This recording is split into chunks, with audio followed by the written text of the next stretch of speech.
పారితే రెండో రోజు అయిపోవాలి. కానీ విద్యగా ఉంటే అది దుర్దిగా ఉపయోగపడుతుంది. ఇవాళ విజన్ 2047 అమలు చేయబోతున్నాడు చంద్రబాబు నాయుడు గారు. రాబోయే ఏడాదిలో 20 లక్షల ఉద్యోగాలు రాష్ట్రంలో ఉన్న యువకులకి రాబోతున్నాయి. ఇప్పటికే ప్రభుత్వ ఒప్పందం అయింది. 1,00,000 కోట్లు పెట్టుబడితో వాళ్ళు వైజాగ్లో క్యాంపస్ పెట్టబోతున్నారు. అమరావతిలో పిచ్చుపిలాని జరుగుతుంది. ఇప్పటికే ఎస్ఆర్ఆము బిట్లు అమృత ఈ మధ్యలో ఉంది. పిచ్చుపిలాని కూడా మొన్న 50 ఎకరాలు కేటాయించారు. ఇవాళ ఈ కార్యక్రమంలో రాష్ట్ర వ్యాప్తంగా రాష్ట్ర ముఖ్యమంత్రి గౌరవనీయులు నారా చంద్రబాబు నాయుడు గారు బాపట్ల, అదేవిధంగా డిప్యూటీ ముఖ్యమంత్రి గారు అయిన పవన్ కళ్యాణ్ గారు, రాష్ట్ర విద్యా, ఐటీ మరియు మంత్రి అయిన నారా లోకేష్ గారు రాష్ట్రంలో వివిధ ప్రాంతాల్లో వాళ్ళు ఈ కార్యక్రమానికి రాష్ట్ర వ్యాప్తంగా మంత్రులు, శాసనసభ్యులు, ప్రజాప్రతినిధులు ఈ కార్యక్రమంలో పాల్గొస్తున్నారు. ఈ స్థానిక ఉపాధ్యాయుల మేరకు కోరిక మేరకు ఈ గ్రామానికి చెందిన ఇదే స్కూల్లో నేను 50 ఏళ్ల క్రితం చదువుకొని వెళ్ళిన విద్యార్థిగా నేను మీతో ఈరోజు పాల్గొనుకున్నాను. ఈ విధంగా 2047 అనేది మీరు ఆలోచించండి. ఒక ఊళ్ళో ఒక్కడు చదువుకుంటే ఊరంతా బాగుపడింది. మీరు చదవండి. ఇదే స్కూల్లో చదువుకున్నోడు ఈ గ్రామానికి చెందినోడు నలుగురు డాక్టర్స్ అయ్యారు. ఇంకా ఇంజనీర్స్ చాలా మంది అయ్యారు. లాయర్లు 3 అయ్యారు. అంటే ఇక్కడ ప్రాక్టీస్ అయిపోయినా కానీ నేను ప్రాక్టీస్ చేస్తున్నాను.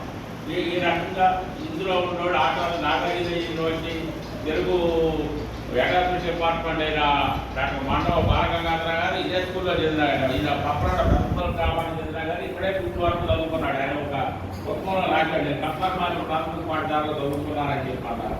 ఆ రోజుల్లో ఈ 5 గంటలు ఉంటే 5 నిండిపోయాయి. 125 మంది 100 మంది ఉండేవాడు. చాలా స్ఫూర్తిగా ఉండేది స్కూలు. మీరు కూడా కలిసి జాతరగా చదువుకోండి. ఏపాటు తెలుగు మీడియంలో చదువుకోవడం ఇవాళ ఈ బట్టలకి నీకు ఇవాళ వచ్చింది. తెలుగు మీడియంలో చదువుకొని ఇక్కడ కలపూరు, సామూరులో కానీ విజయవాడలో కానీ అనేక చోట్ల వారి మధ్య పట్టణంలో చదువుకున్నారు విద్యార్థులు. చదువుకొని ముందుకెళ్ళండి. మీకు ఆ ఇబ్బంది లేదు. ప్రజాప్రభుత్వం ఏర్పడింది. మిషన్ 2047 వల్ల విద్యార్థులకు అసౌకర్యం ఉండదు. మీకు ఏదైనా ప్రాబ్లం వస్తే మాకు చెప్పండి. స్కూల్లో టీచర్స్ ఏ రకంగా చెప్తున్నారు ఏంటి, విద్యాశాఖ అధికారులు ఏమైనా సౌకర్యం కల్పిస్తున్నారా లేదా, కల్పిపోతే నారాయణ చెప్పండి. నేను కూడా అడుగుతున్నాను. రాష్ట్ర ప్రభుత్వం చూసి చెప్తాం. మీరు చదువుకొని 10 మందికి ఉపయోగపడండి. తర్వాత ఎక్కడ పిల్లలు ఉంటే వాళ్ళని స్కూల్కి వచ్చేటట్టు చెప్పండి. మీ బాబాయిలో, పిల్లలు, పెద్దమ్మలు, ఆటలు ఉంటారు. ఎవరైనా కొనసాగించి లేదు. అందరూ కూడా వచ్చి చదువుకోవాలి. చదువే ఆయుధం. చదువుకుంటే ఏదైనా దాటుతుంది. ప్రపంచాన్ని ఆరాధన. ఇవాళ డిజిటల్ విప్లవేగం వచ్చింది. ఇవాళ ఒకప్పుడు ట్యాగ్ పెట్టి అవి డిజిటల్ టెక్నాలజీ వచ్చేది. డీప్ టెక్నాలజీ అంటారు చంద్రబాబు నాయుడు గారు. ఆ మేరకు దాన్ని అందిపుచ్చుకోవాలి. మారాయణ మేము ఆ టెక్నాలజీ అందిపుచ్చుకోవాలి. 1982 మేము బేకాము లాగడం వల్ల ఇవాళ నా తర్వాత మా అబ్బాయి అంటే డీప్ టెక్నాలజీలో అధికారం ముందుకెళ్తున్నారు. ఆర్టిఫిషియల్ ఇంటెలిజెన్స్ అని, తర్వాత మెషిన్ లెర్నింగ్ అని, డీప్ లెర్నింగ్ అని ఆ రకంగా అందిపుచ్చుకోగలిగారు.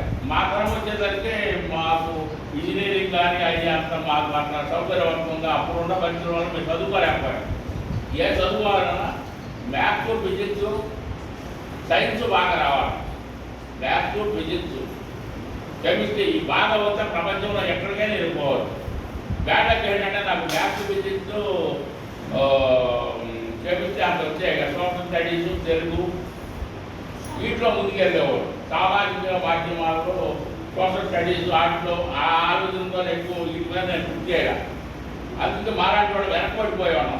కాబట్టి చంద్రబాబు నాయుడు గారి ఆ కోరిక మేరకు ఆయన నాకు దూరదొచ్చి విజన్ 2020 పెట్టారు. గతంలో ఏ రకంగా ఇవాళ హైదరాబాద్లో 3,50,000 కోట్ల సాఫ్ట్వేర్ ఫార్మా రంగం వల్ల మొత్తం తెలంగాణ అంతా దాని మీద దొరుకుతుంది.